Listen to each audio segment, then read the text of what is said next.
So where is it? The laptop. Sir, I'm not here to talk about the laptop. I'm here to talk about the FBI cyber program. You are the assistant director of FBI cyber. I want to know where Hunter Biden's laptop is. Where is it? Sir, I don't know that answer. That is astonishing to me. Has FBI cyber assessed whether or not Hunter Biden's laptop could be a point of vulnerability, allowing America's enemies to hurt our country? Sir, the FBI cyber program is based off of what's codified in Title 18, Title 18, Section 1030, a code which talks about computer intrusions, right, using nefarious intent. Well, you've talked about passwords here. I mean, Hunter Biden's password on his laptop was Hunter02.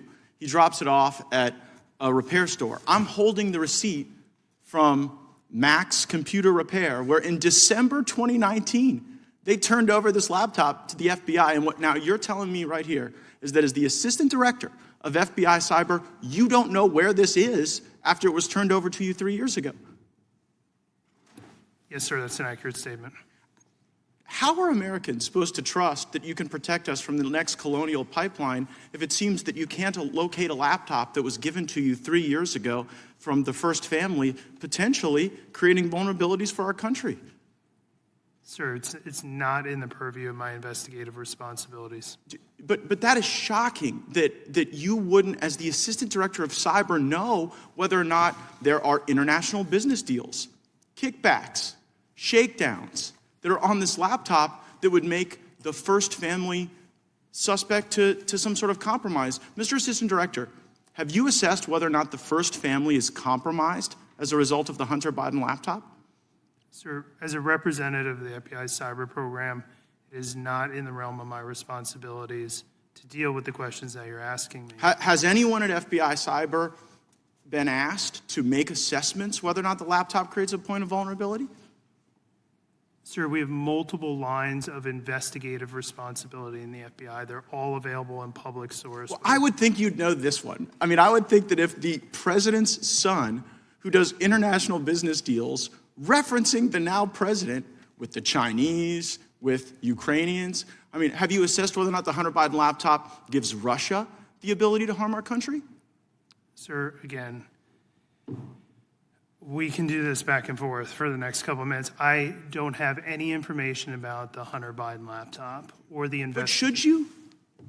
I mean, you're the assistant director of FBI cyber. By the block and line chart, no, sir, I should not. Who should we put in that chair to ask questions about this laptop that FBI has had for 3 years? Sir, I'm not in a position to make a recommendation who should say. So you don't have it, you don't know who has it, you don't know where it is, you're the assistant director. You know, earlier you talked about whether or not you were the Grant Hill or the Christian Laettner. It sounds like you're the Chris Webber trying to call a timeout when you don't have one.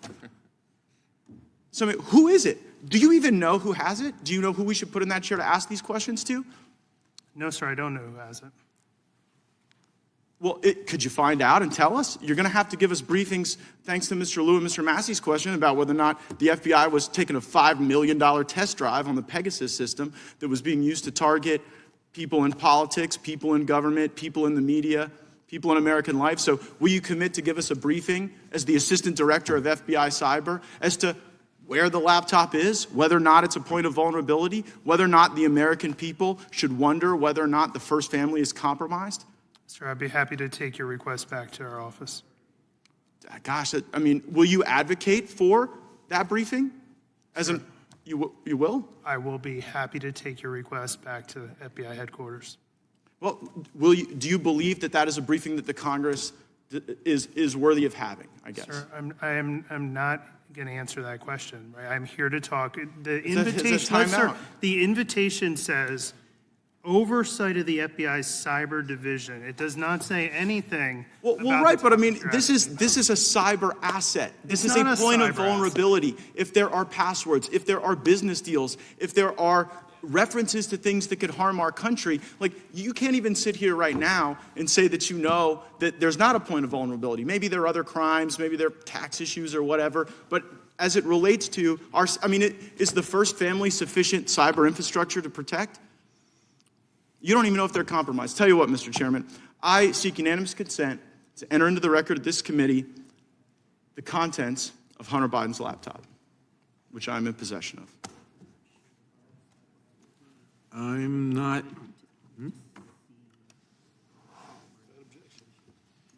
There's no objection to that.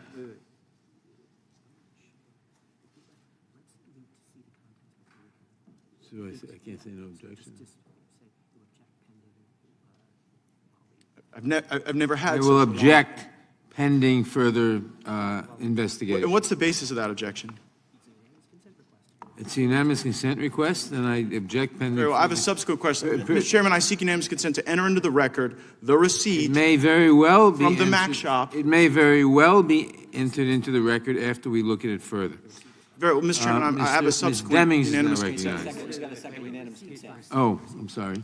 Mr. Chairman, I seek unanimous consent to enter into the record the receipt from the Department of Mr. Justice Chairman, this is to Ms. the Deming. Mac Am I shop. next, or am I next? or- Without objection, gentleman is recognized. Thank you, Mr. Chairman. After a consultation with majority staff, I seek unanimous consent to enter into the record of this committee content from, files from, and copies from the Hunter Biden laptop. Without objection. Thank you. Yield back.